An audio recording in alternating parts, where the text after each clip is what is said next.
I like to ask whether or not you have goals, but I want to ask you another question.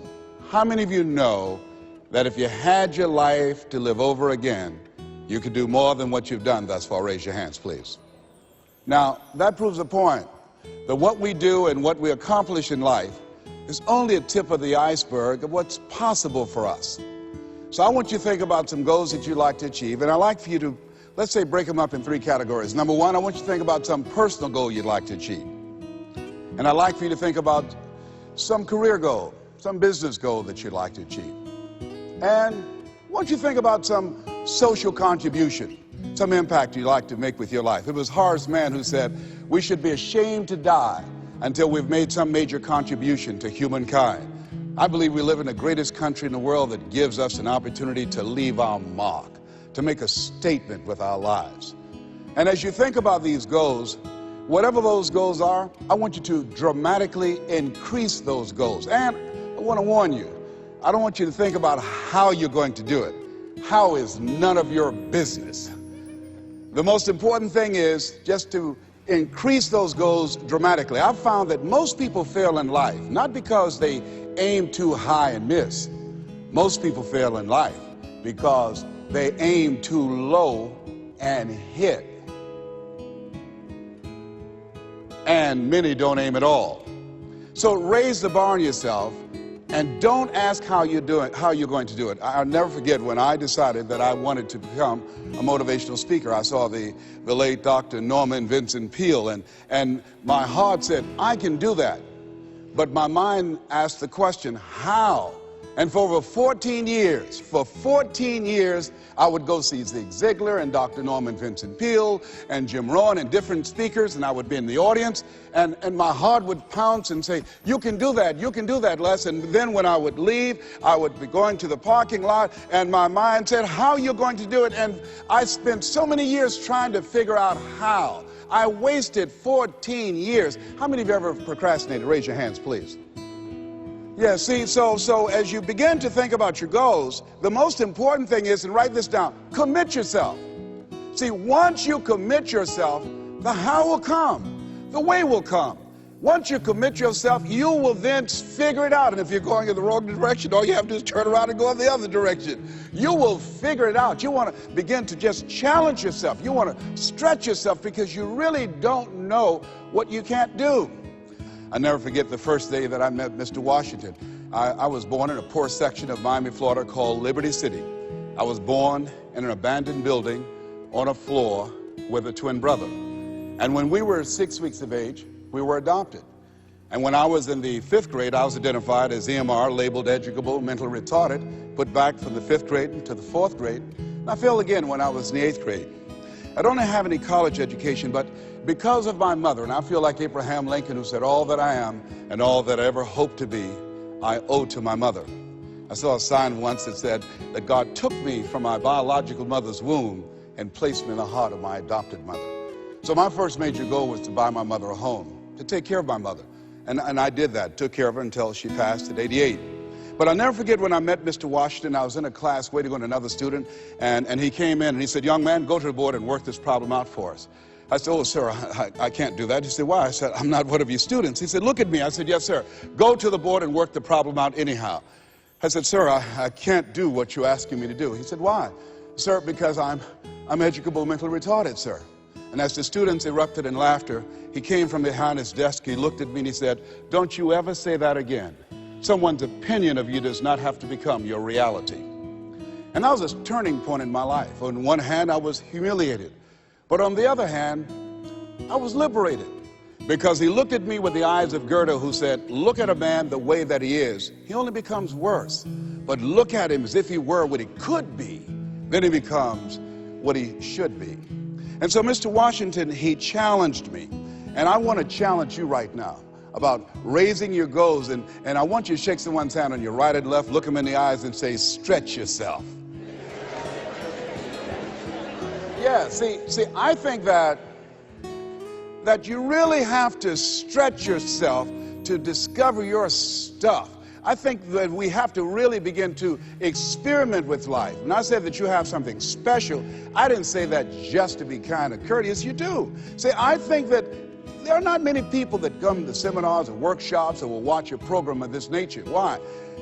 I just think that most people are just satisfied to where they are. I'm reminded of a man one day. He was walking down the street and he passed his porch where some people were on the porch talking, and there was a dog moaning and groaning. And he was curious why the dog was moaning and groaning, and he went back and he said, excuse me, he asked the owner, why is the dog moaning and groaning? The guy said, because he's laying on a nail. He said, well, why won't he get off? He said, it's not hurting bad enough for him to get off. Just hurting bad enough to moan and groan. How many of you know people who should be here? Raise your hands, please. How many of you know people, all they do is moan and groan? Moan and groan. I'm not making enough money. Moan and groan. I'm unhappy with my job. 87% of people go to jobs that they hate. And in addition to that, you know, as we know that we have the dubious distinction in this country that on Monday morning the heart attack rate increases over 35%. On Monday morning between 6 o'clock and 9, people going to jobs that they hate. The heart said, didn't I tell you I didn't want to go? And attack them. Some of you don't want to go to work next Monday. So the thing is this, so you want to find out what resonates with you. What is it you really want to do? You want to experiment with life and find out what fits for you. You have something special. You have greatness within you. You have the ability to do more than you can ever begin to imagine. See, I believe that anybody through observation and practice can perform at the level of excellence. But when you're pursuing your greatness, and this is worth writing down, you don't know what your limits are, and you act like you don't have any. So I say to you, you have something special. You have greatness within you. And I want to make 4 things clear. Number 1, everything that I'm going to say, you already know it. If what I share, the message that I'm going to express right now and share with you, if it wasn't a part of who you are already, you wouldn't be in the audience. That's number 1. That's very important. It's already in you. I'm going to only confirm and validate that which is a part of you anyhow. The second thing is, everything I'm going to say to you, you've heard it before from people with college degrees and credentials I can't hold a candle to. It's common sense, but not common practice. Third thing is, I don't want you to agree with me, and I don't want you to believe me. I just want you to be open to some things right now. I want you to think beyond that which is commonly allowed. And I'm going to tell you what I'm up to. I want you to think about your goals, and I want to tell you what I'm going to do right now. My whole goal is to get past your mind. That's my whole challenge, and there's nothing you can do about it. I'm going to do that. See, your assignment was to show up. My assignment is to get past your mind and get into your heart. I want you to think about the goals that you want to achieve. And I really want to challenge you to make up your mind that you're going to make that happen for yourself. And I hope that it's some goal that really resonates with who you are. When I was a little boy, my goal was to just buy groceries for our family. My mother worked on Miami Beach. She was a domestic worker. And my goal was to really be able to go to the grocery store and purchase groceries ourselves. The families knew that my mother had adopted 7 children. And so they said, Mamie, whatever food is left over after we eat, you can take that home to the children. They were very kind, very, very considerate people. My mother, who when she worked on Miami Beach, the people were very kind. I was appreciative of their generosity. But as a little boy, I said, Mama, one day, when I become a big boy, I'm going to be able to buy groceries for us. My goal as a little boy was to buy clothes for my brothers and sisters. We wore the hand-me-down clothes of the children that Mama babysat for when she went over in Miami Beach. And if the clothes were too small, she would let them out. And if they were too large, Mama could sew and take them up. And I'll never forget David Sidursky. His father was very wealthy. Mama worked for him, but David was my buddy. And so his father gave him 2 gifts for his birthday. Gave him a brand new boat, but he also gave him some motivational tapes. Earl Nightingale, I'll never forget. So he said, David, man, let me tell you something. When I die, you're going to get everything. I want you to listen to these tapes. And when his father left the room, David threw those tapes in the wastebasket. I said, David, could I have those tapes? He said, yes. I said, man, your father said, if you listen to these, you could get more and do more than what he's done. He said, look, I don't get everything anyhow. Go ahead, take them. I told my children, I'm not leaving them anything. You know, if I had a quarter and thought I was going to die, I'll swallow it.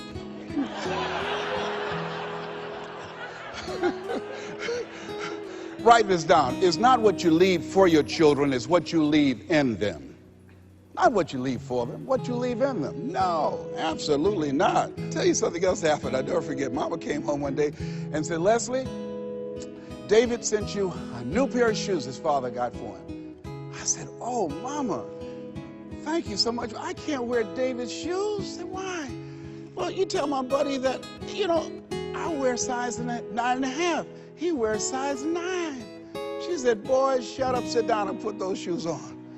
She said, Marianne, go get some Vaseline.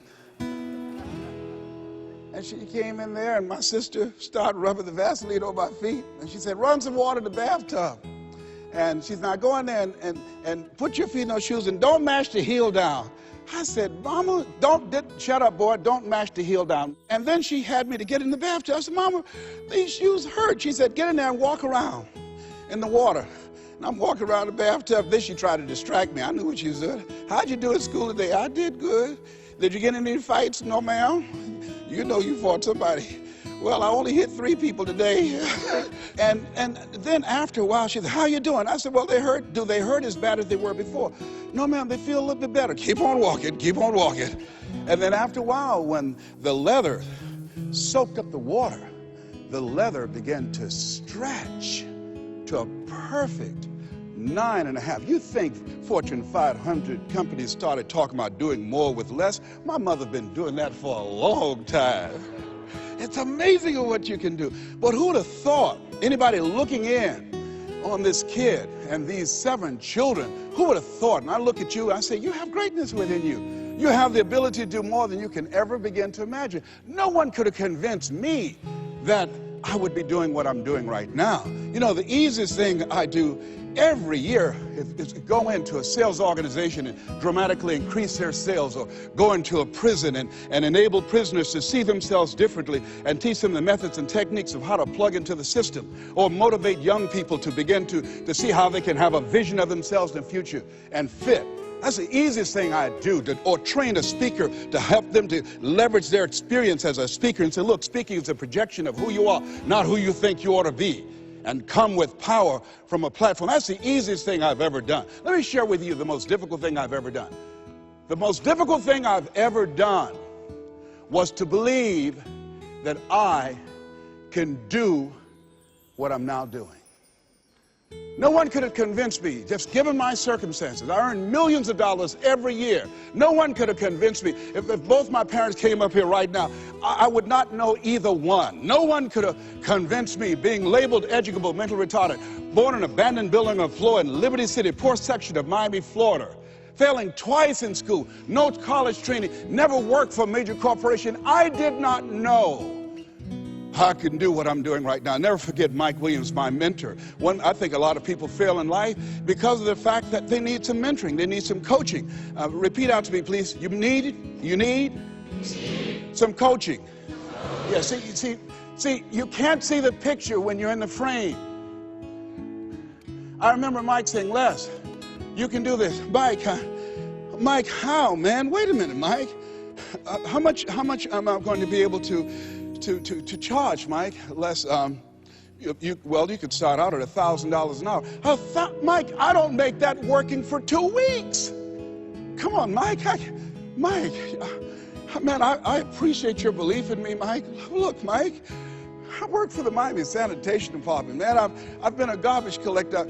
I've done door-to-door sales. That was great, and I'm here as a disc jockey. That's good, Mike, but Mike, I don't think I can do that, Les. You can. But Mike, I don't have any credentials. I've never written any book, anything, man. I'm not rich. How can I teach somebody to do something I've never done? But Les, why don't you just test yourself? Why don't you stretch, Les? Come on, man. Mike, I don't know. And here's something I realized. Write this down. Sometimes you have to believe in somebody's belief in you until your belief kicks in. I respect Mike Williams. Here, this young man, he saw something in me that I didn't see it, and strong analytical mind. And I looked at him. I always respected his thinking. And he looked at me and he made me feel special. And I said, okay, Mike. And I just kept holding on to what Mike said to me. I just kept holding on to what Mr. Washington said to me. I kept holding on to my mother saying, you're special, Leslie, when they said you're educable, mentally retarded. Mama didn't know what that meant. She only had a third-grade education. So she said, he'll be all right, honey. A hard head make a soft behind. He'll be fine. But she said, you're special, baby. You are special. And they kept saying that over and over again. Faith comes by hearing and hearing and hearing. And so here's what I want you to do. Let us say together, as you think about your goals and your dream, let us say together, it's possible. Together, please. It's possible. Say it like you mean it. It's possible. Thank you. Write that down. See, most people never achieve their goals because most people suffer from possibility blindness. They look around trying to think about the things that they don't have. Robert Roots, a young man who wrote a book about success principles of the three little pigs. He said, it's not what you don't have, it's what you think you need that keeps you from being successful or happy in life. It's not what you don't have. See, I was focused on what I didn't have. Don't have a college degree, don't have any credentials, never worked for a major corporation. I was focused on the negative things. It said, negative things are the things that you see when you're not focused on your goal. What do you come with? What is it that you have within you that you showed up to bring? Hey, Les, you don't know, but my dream is a long shot. A friend of mine, Dexter Yeager, said, when the dream is big enough, the odds don't matter. I'm reminded of a great man when I was reading Time magazine talking about some of the great minds of the last century. They didn't mention his name, Dr. Howard Thurman, one of the mentors of Dr. Martin Luther King Jr., and also an advisor to Mahatma Gandhi and Albert Schweitzer. And he said, the ideal situation for a man or woman to die is to have family members standing around their bed praying with them as they cross over. But imagine, if you will, being on your deathbed and standing around your bed, the dreams given to you by life, the ideas that you never acted on, the talents, the gifts, the abilities that you never used. And there they are, standing around your bed, looking at you with large, angry eyes, saying, we came to you, and only you could have given us life. And now we must die with you forever. And the question is, if you died this very moment, what will die with you? What dreams, what ideas, what talents, what leadership potential, what greatness that you showed up to bring, that you allowed fear or procrastination to hold you back? Perhaps that's why Henry David Thoreau wrote the words, oh God, to reach the point of death, only to realize that you've never lived, only to realize that you've never scraped the surface of your potential. Repeat out to me, please, with power, feeling, and conviction. I refuse to die an unlived life. Yes, shake someone's hand on your right and left and say, live your dream. Yeah, I think we should all resolve. I refuse to die an unlived life. Don't worry about the odds. You survived 1 out of 40 million sperms. You will never have those odds again. You beat those odds, you can win anything. Here's something else stops most people. You know what it is? Failure. Let us say together, I will fail my way to success. Yes, write that down. I will fail my way to success. See, 8 out of 10 millionaires have been financially bankrupt. 85% of people allow their fear of failure to outweigh their desire to succeed. And I believe that the reason that most people go so far in life, and Maya Angelou said it best. She wrote a poem. She said that most people go so far in life and then they park. They pull off the highway of life. Especially when they get some hits, especially when they've been rejected, especially if they have an illness, especially if they lose something, they park. And I take it further. They don't even turn on their emergency lights. It's not because that they are broken down. They don't want anybody to stop and say, hey, look here, I've got some jumping cables in my trunk. You need a jump? Hey, look here, there's a service station ahead about 3 or 4 miles. I have a can. I can take you up there and get some gasoline. Oh, no, I'm just fine. I had a talk show once, and highest rated, fastest canceled talk show in the history of television. Well, at least I had one. And I was excited. You know, when time I came into television years ago, television was based upon conflict and controversy. So I said, I want a solution-oriented talk show. First concept of that kind. High ratings. And the syndicators say, you just got lucky. Come on, let's do these other type of shows. You can be a Jerry Springer. Oh, no, that's not why I came here. No, I believe that we live in the greatest country in the world where we should hold ourselves to certain standards. I'm not going to come here and sell out on who I am. I'm not going to compromise. I'm not going to lower my standards for you. No, that's not why I showed up. And so they fired me. Security walked him out. I said, I can walk by myself. But let me tell you what happened. I took a hit and I parked. It wasn't that I didn't have the ability to do more. My concept was good. But what happened when I took the hit, when they canceled the show, I canceled myself.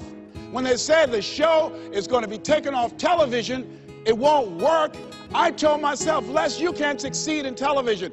And I parked. You know what I did? I went back to my comfort zone. As a motivational speaker, at least I'm doing better than most people. That's nothing to compare yourself to worse that other people are doing and then make yourself feel better.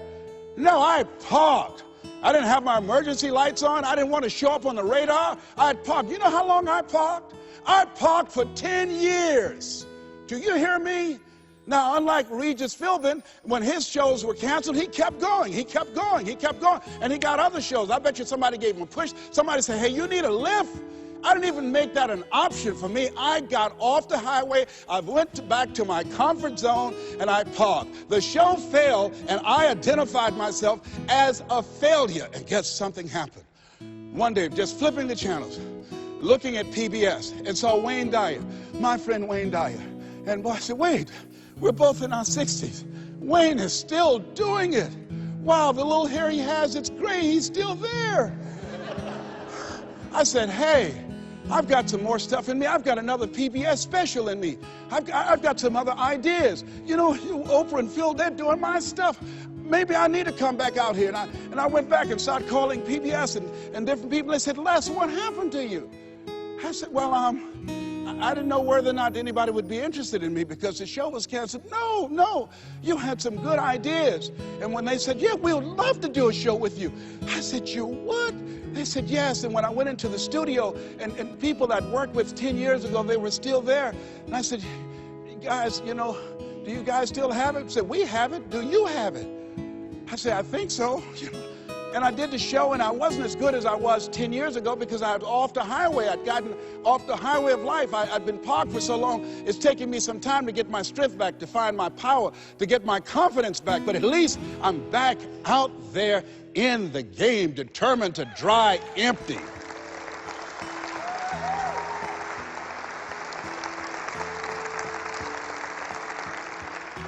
So I say to you, see, I only attract millionaires or millionaires in training. He's going to get that in a minute. You have something special. You have greatness within you. And the only reason you're here, you are my assignment. You can feel me. Some of you feel me right here in your heart of hearts. And my goal is to get past your mind and into your heart. So it's necessary that you have the mindset that I can do this. You've got to begin to believe and to fortify that belief and feed that belief by listening to tapes, going to seminars and workshops, by challenging yourself, by stretching yourself. It was Osborne who said, unless you attempt to do something beyond that which you've already mastered, you will never grow. And as you begin to challenge yourself, you'll discover some things about yourself that you don't know right now. The other thing is you begin to look at yourself, look at your dreams, and begin to experiment and stepping into your greatness. One of the things that's very important, whatever goals and dreams that you have, repeat after me, please. Make your move before you're ready. You have Price Pritchett, who's a great motivator and trainer. He said, make your move before you're ready. We're instructed in life to walk by faith and not by sight. See, you want to really begin to stretch yourself. You want to become a risk taker. You want to raise the bar on yourself. Most people won't do that. See, most people engage in low life living, low risk living. Viscott said, if you're not willing to risk, you cannot grow. And if you cannot grow, you cannot become your best. And if you cannot become your best, you can't be happy. And if you can't be happy, then what else is there? I like what Helen Keller said, life is short and unpredictable. Eat the dessert first. And so you want to begin to take some chances. You want to begin to challenge yourself and make it okay to fail and learn from your failures. Don't allow fear of failure and the allure, the attractiveness of playing it safe in life to draw you in. You can't get out of life alive. You got to die to leave here. Other thing is you look at yourself, look at your dreams, detoxify your life. Write that down. See, I think that most people never achieve their true goals in life because they're surrounded with too many toxic, negative, energy-draining people. You've got to look at the people in your life and ask yourself the question, what is this relationship doing to me? How is it impacting my life? Am I a better person? Sidney Poitier wrote a book called The Measure of a Man. And it's powerful, but I encourage you to get the tapes. I love his voice, and he said something in there. He said, when you go for a walk with someone, something happens unconsciously.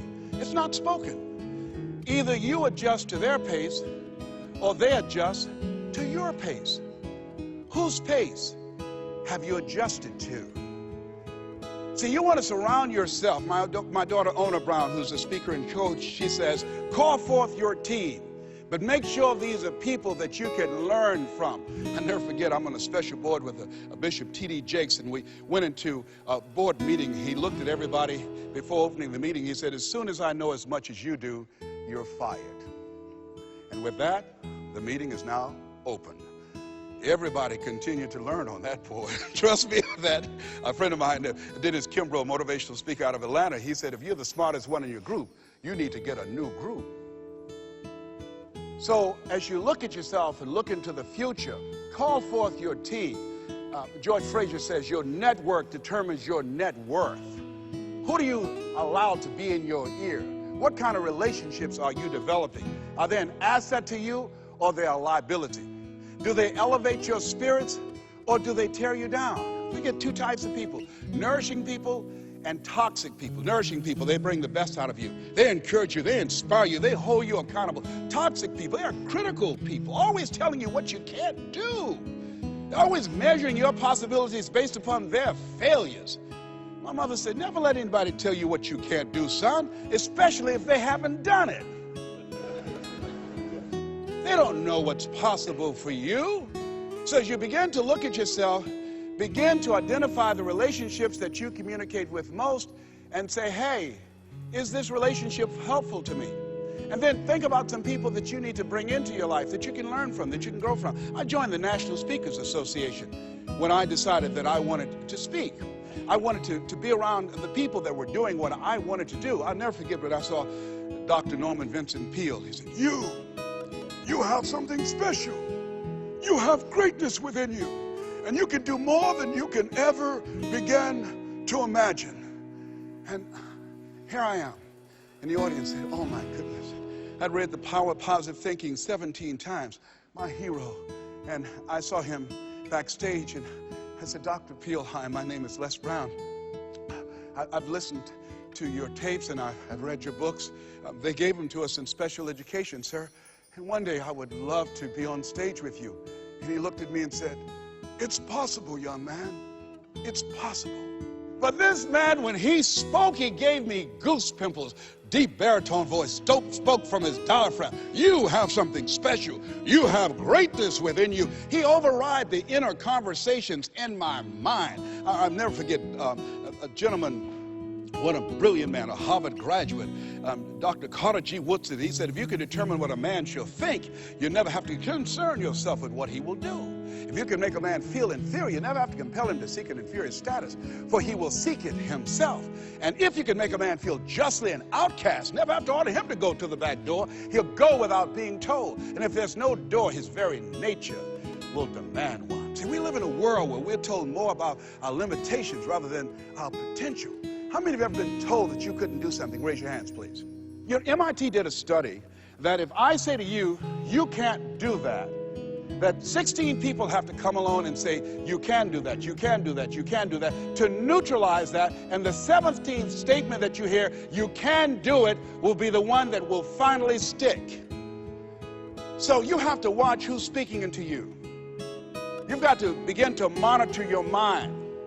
And you've got to begin to literally be proactive in programming yourself to success. Be ye not conformed to this world. Be ye transformed by the renewing of your mind. You've got to take responsibility to make that happen.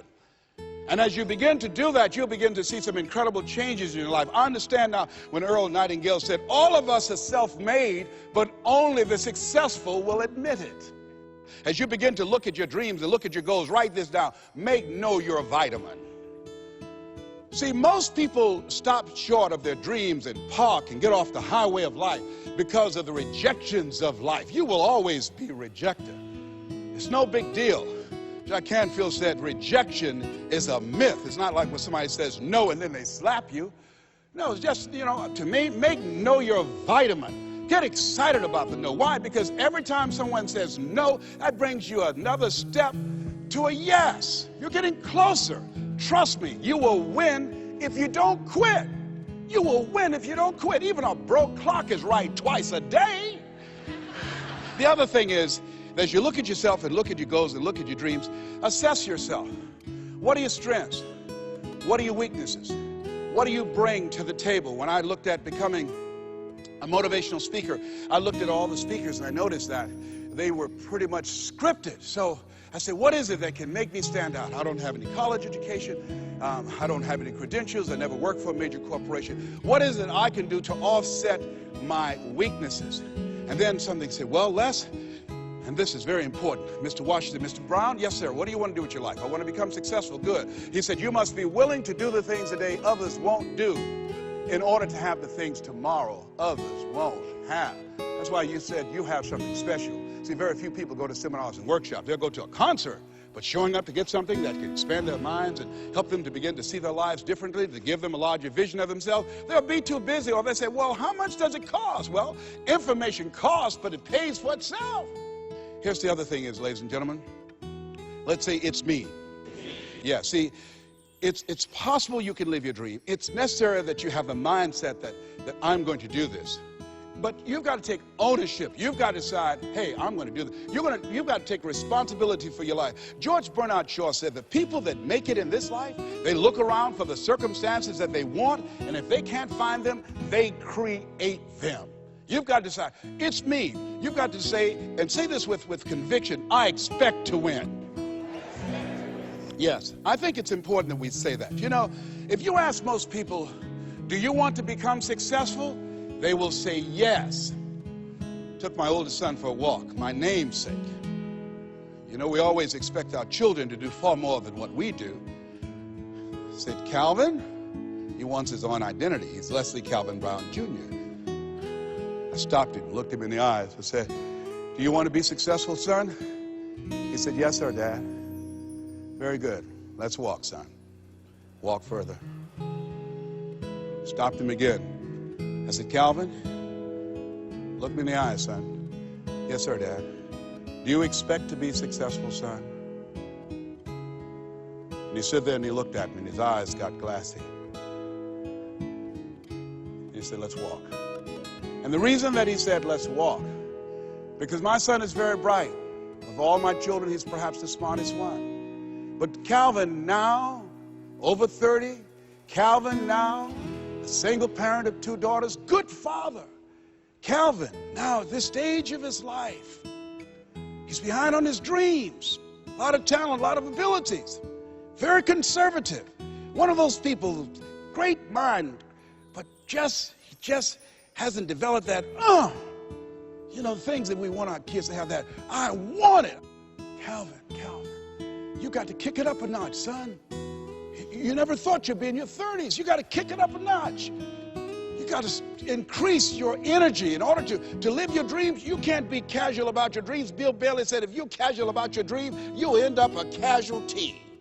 Shake someone's hand on your right and left and say, kick it up a notch. Yes. You got to kick it up a notch. What is it you bring? And whatever you bring, you've got to kick it up a notch. What is your signature as you look at where you want to go and what it is you want to do? As you look at your product or your services, repeat out to me, please, provide more service than you get paid for. Yeah, see, that becomes your signature. When you look at your goals and look at where you want to go, at your products, at your services, at your industry, you want to set some high standards for yourself. I like what Henry David Thoreau said, do not go where the path may lead, but go where there's no path and leave a trail. How is it that your industry will be done differently 5 years from now, 10 years from now?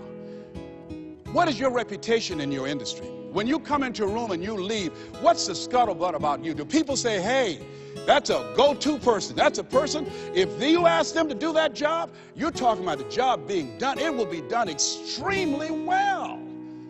Are you known for that person that stand out with what you do, that stand out with your quality of service, with your standards, always looking for ways to better your best? Are you one of those people that believe, well, if it ain't broke, don't fix it? Japanese believe it ain't perfect, keep working on it.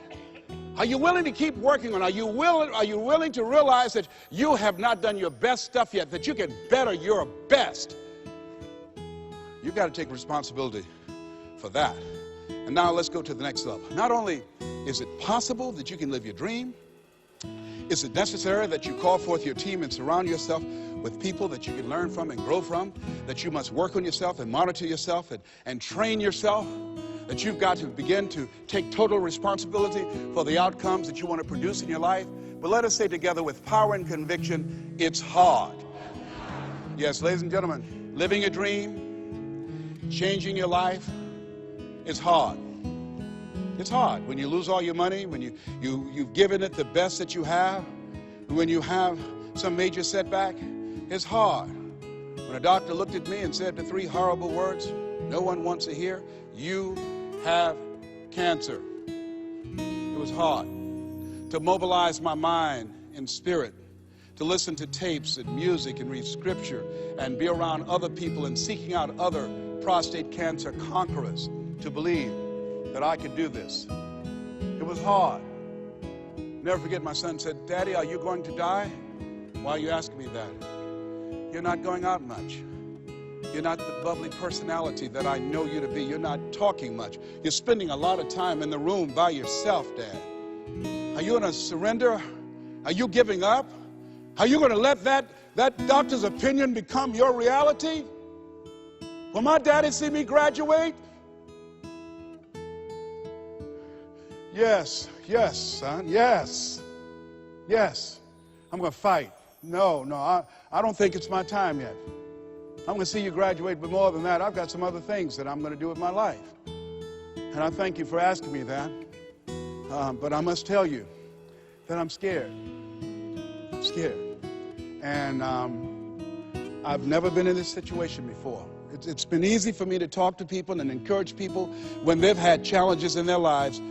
But it's me. And I don't feel less than a man in admitting this to you. Yes, I'm scared. And I need some help. Repeat after me, please. Ask for help. Not because you're weak, but because you want to remain strong. And ask for help.